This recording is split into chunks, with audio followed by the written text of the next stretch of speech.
In other news, election season can be stressful, but 3 election seasons back to back with no end in sight is downright abusive. So, what effects have these endless campaigns had on the Israeli electorate, and what can we do about it? Here with the answer is Israeli psychologist Dr. Kamila Forkosh Lavan. So I think the first question is, what does this stalemate have on Israelis psychologically speaking? I think that some are maybe disillusioned a little bit because how many times can we be voting? On the other hand, we can see that the turnout is so high, meaning that we are still, as a country, we are still involved, we're still going, we're still voting, we still want to see changes and some kind of a sense of stability. Now, what do you think makes people vote the way that they do? Because a lot of people are saying that they actually aren't changing their vote, even though we've had this stalemate.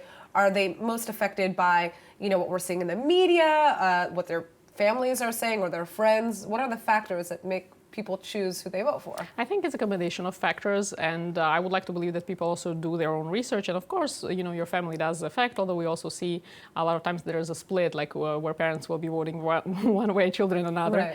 Right. But the hope is also that because we keep having a repeat, that there's more time for each individual to actually delve in a little bit deeper to see which party do they really want to be voting for, and if they want to change their mind, this is the opportunity, or if they really are confident of what they want and that they're generally voting the same. Now, something that you actually touched on is partyism, where, and this happens a lot in the West, where one person identifies with one party or another, and they see ostensibly everyone who votes otherwise as an enemy. Right. Now, here in Israel, we don't really have that big of an issue with partyism, but could that be a growing issue when this whole stalemate is thrown in your face over and over and over again for an extended period of time? It's a very good question, and I think potentially it could, but it seems like within the tapestry of our culture, there is already this notion of like, okay, we fight, we talk, we figure it out, and then we go eat falafel. So, which is a good thing because we can argue about things and be on completely polar kind of opinions and whatever, and still figure it out and talk it out. And I think that's a very positive kind of cultural trait.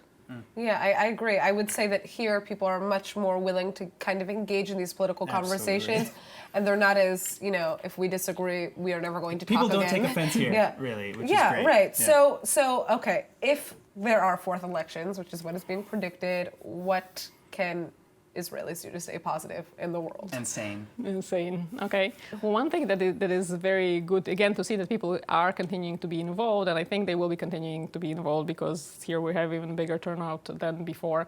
Another thing that's very important to consider is that there is the feeling of like safety and security within the country, no matter what is going on, which is especially with the coronavirus running around the same time. Anyway, anxiety is a little bit high, and then there's shooting on the south, so there's like a compound situation of anxiety rising. So it's nice to see that people still find a way to stay calm, or at least to an extent, and go out and vote and be involved and well, everybody gets a day off here, so I'm sure they're enjoying that.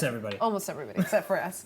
But yeah, I mean, I think it's just really interesting the points that you made about how Israelis view politics as a whole, and how I guess it's not as serious to them as taxing. I guess three elections in a row, I guess isn't that big of a deal. All right, Kamila. So nice thank you so much. Thank you.